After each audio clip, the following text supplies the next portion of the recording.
वेदा अस्सलाम वालेकुम। वालेकुम अस्सलाम। कैसे हैं आप? मैं बिल्कुल ठीक, आप कैसी हैं? मैं बिल्कुल ठीक। यार वाकई इतनी मासूम है या एक्टिंग हो रही थी ये? मैं इतनी ही हूँ, ऐसी ही हूँ। All real, all raw, all organic, यही है 10 साल बाद भी। मुझे एक चीज का इजहार करना है यहाँ पे। बहुत सारे कंटेस्टेंट्स थे, हर किसी की एक पर्सनालिटी थी, हर कोई एक वाइब में था। ह्यूमर बहुत सारे लोगों का अच्छा था, काशिफ भाई का अच्छा था, मलाइका की एक पर्सनालिटी, बट जो वन लाइनर्स थे यार बहुत कमाल थे आपके। Thank you so very much. ये अंदर कहीं है कॉमेडियन मौजूद? ये निकल आता है जब मैं ज्यादा फ्रैंक होती हूँ ना, फिर निकल आता है। यार बहुत अच्छे वन लाइनर्स अंदर आपके। मतलब वो कहीं कहीं कभी कभार ऐसा होता है कि मैं लिटरली वो मतलब बेसाख्ता हंसी निकल जाती है कि ये क्या कह दिया ये। तो ये बचपन से ऐसी है या ये सब मेरे फ्रेंड्स भी कहते हैं। मैं बेटी हूँ, फौरन जवाब दे देते हैं। तो भाई कैसा रहा अंदर का सफर? अंदर का सफर बहुत अच्छा, बहुत हसीन, थोड़ा मुश्किल भी, पर ज्यादा अच्छा। पर ज्यादा अच्छा। क्या एक्सपेक्ट किया था इतने टाइम रुकेंगी? नहीं, मैंने क्या दिमाग से गई थी अंदर? 2 वीक्स के। Okay? हाँ, मुझे लगा कि मेरी जैसी नेचर है कि मैं इतना लड़ती नहीं हूँ, मुझे ऐसे इधर उधर बातें करना नहीं पसंद कि इसकी कर ली उसकी कर ली। तो मुझे लगा कि अगर जा रही हूँ मैं हार्डली 2 वीक्स मैक्सिमम। मतलब एक लड़की है और एक मॉडल है और वो गॉसिपिंग नहीं करती, मतलब वो हाँ कुछ होती है। बिचिंग नहीं करती? मैं बिचिंग नहीं करती। अच्छी बात आप चेक करें, पूरा सीजन कहीं नहीं की होगी मैंने, रियल लाइफ में भी नहीं, मैंने कभी नहीं की है। तो अगर करनी है आपसे कर लूंगी, मुंह पे पीछे करने की जरूरत नहीं। और ऐसे ही होना चाहिए। कभी हर्ट हो जाऊं, किसी से कोई डिस्कस कर लूं तो that's something else, but back biting and bitching I can't do that. बाकी मासूम है। शर्मा रही हूं। अच्छा भाई, कोई प्लान था अंदर जाने से पहले? कोई सोचा हुआ था कि क्या करना है, किस तरह गेम प्लान रखना है? अच्छा, मेरा गेम प्लान एक ही था, जो मैं हूँ वही रहूंगी। यही this is my one liner game plan. Game plan होता है आपका। मैं जो हूँ, मुझे कुछ प्रिपेयर नहीं करना, मुझे कुछ सोचना नहीं है कि मैंने जाके क्या करना है। जो होगा ऑर्गेनिक होगा, उसी टाइम होगा, जो मैं हूँ वैसे ही होगा। तो मैंने आखिरी दिन तक भी नहीं सोचा कि मैं क्या कर रही हूँ, जो कर रही हूँ वो हो रहा है, ऑटोमेटिकली हो रहा है। बल्कि लास्ट निकलने से 1 वीक पहले मैं रात को सोने के लिए गई एंड मैं छोटी सारा मेरे पास आई है और मैं उसको कह रही हूँ यार, अपना सब मुझे कह रहे हैं कि तुम्हारा गेम प्लान नहीं है उस तरह। मुझे बता दो बहन, गेम प्लान क्या है यहाँ पे? मतलब दैट्स मी, ये मैं हूँ, ये पर्सनालिटी शो है and I am showing who I am. हाँ, तो अब गेम प्लान क्या है? तो मैं इतनी उस मामले में बिल्कुल गई थी कि कोई प्लानिंग नहीं की। बट वाकई आपकी एलिमिनेशन जिस वीक हुई है वो शॉक था हम सबके लिए, जो भी हमारे सीजन 4 फॉलो कर रहे हैं। हमें नहीं लग रहा था कि आप इतनी जल्दी एलिमिनेट होंगी। What went wrong? I don't know, maybe last week में मैंने थोड़े आर्ग्यूमेंट्स किए हैं यासीन के साथ, maybe that was the reason. नहीं, बैकलैश सच एज नहीं आया, मैं बाहर निकली हूँ, नोबडी सेड एनीथिंग। मतलब यासीन वाली बात पे भी नहीं, इवन लोगों ने सपोर्ट किया कि अच्छा वो कह रहा था ऐसे, बात पे किचन में भी उसने बोला। वो एक दोस्त होता है ना, अच्छा ये भी यासीन का और मेरा दोस्ती में चल रहा था कि मुझे एक था मान के तुम मेरे दोस्त वजीर बने हो तो तुम मुझे टारगेट करने से तो बाज आओ। तो वो दोस्ती में था। एंड जब मैं निकली हूँ 1-2 दिन पहले की बात है, जब हमारे घर से खाना आया, घर से मैसेज आए, तो यासीन ने और मैंने बड़ी दिल खोल के सॉरी किया एक दूसरे से। और फिर मैंने उसकी साथ डील बनाई कि तुम्हारी मामा इमली की चटनियाँ मुझे भेजेंगी कि नहीं, तो उन्होंने कैमरे में बोला कि भाई भेजनी है रिदा को। तो वो इतना अच्छा बॉन्ड चल रहा था एंड तक। तो आई डोंट नो कि क्या रीजन हुई, अभी तक I couldn't figure it out. मतलब शुरू में वोट्स पड़ रहे थे, पहले भी आप डेंजर जोन में गई थी, हमेशा बच जाती थी। हमेशा बच जाती थी।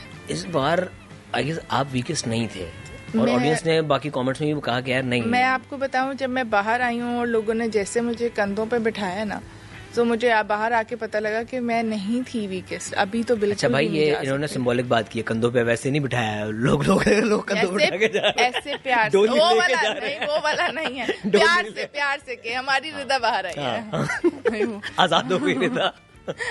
सो ठीक है, अब तो आई हैव एक्सेप्टेड इट।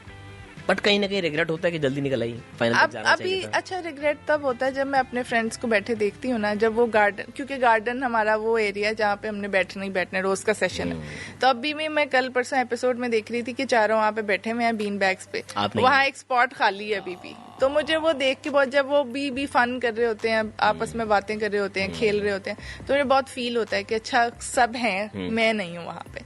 तो एक चीज है अभी भी अंदर, दैट्स वाई थोड़ा सा मुश्किल होता है जब भी मैं देखती हूँ, दोस्त बड़े याद आते हैं।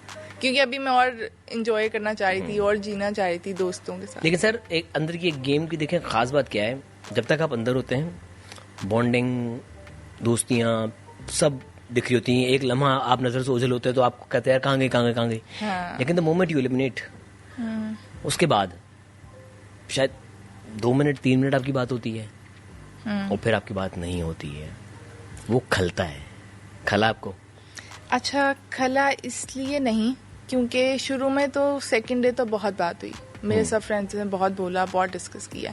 एंड सैफ क्योंकि वहाँ पे मेरा सबसे क्लोजेस्ट, सबसे अच्छा लॉयल फ्रेंड था, एंड स्टिल वो इस टाइम तक भी कहीं ना कहीं मुझे याद करता रहता है, डिस्कस करता है, एंड वो चीज़ मुझे कहीं ना कहीं कैटर कर लेती है कि अच्छा याद तो कर रहे हैं ना, कहीं ना कहीं याद तो कर रहे हैं। तो मैं भी उनको बहुत याद कर रही हूँ, हमारा चल रहा है दूर दूर से, जीतो वो मुझे कहते हैं खुश रहो।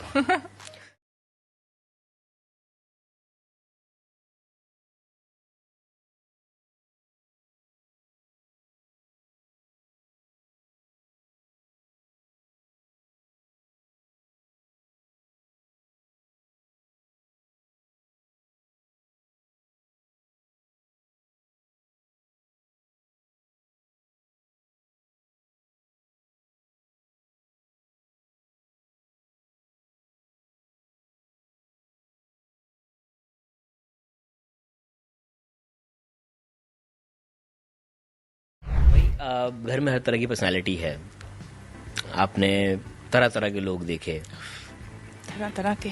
सबसे फेक कौन है? सबसे अनोइंग या सबसे फेक? फेक, अनोइंग अलग चीज है, फेक। अच्छा, मलाइका। फेक है?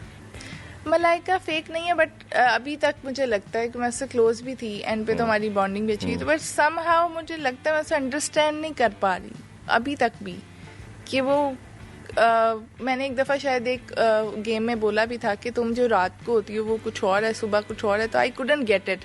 तुम्हारे कभी कभी एक बयान दूसरे बयान से नहीं मिल रहा होता, तो मुझे थोड़ी सी स्टोरी उसकी समझ नहीं आती है।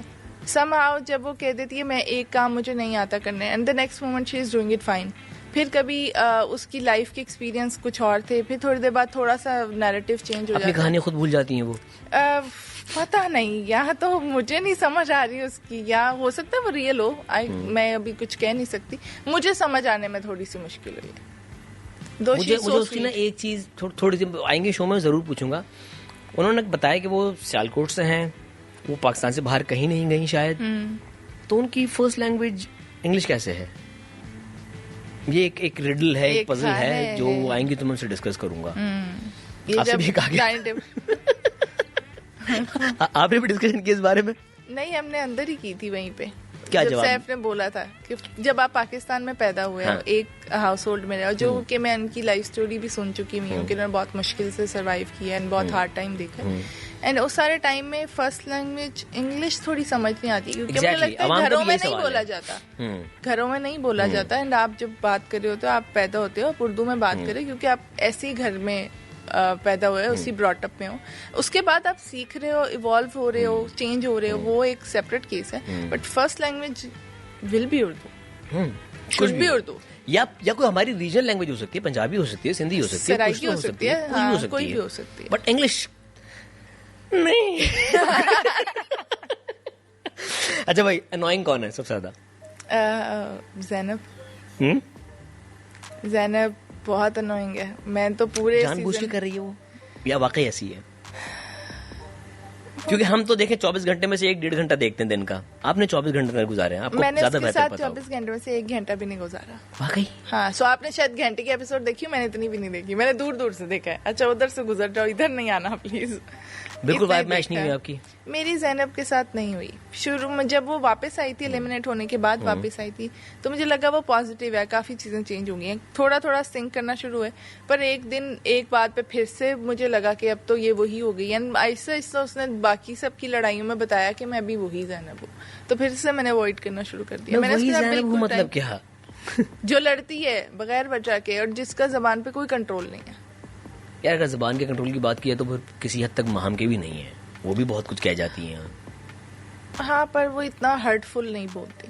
मुझे लगता है कि ज़ैनब बहुत ज्यादा आपकी आपकी ज़ातियात पे आती है, महम आती है, वो लड़ाई जो भी घर के मामलात हैं उस पर कर लेगी, पर ज़ैनब पर्सनालिटी पे आ जाती है, आपकी लुक्स पे आ जाती है, जो मुझे बात नहीं पसंद।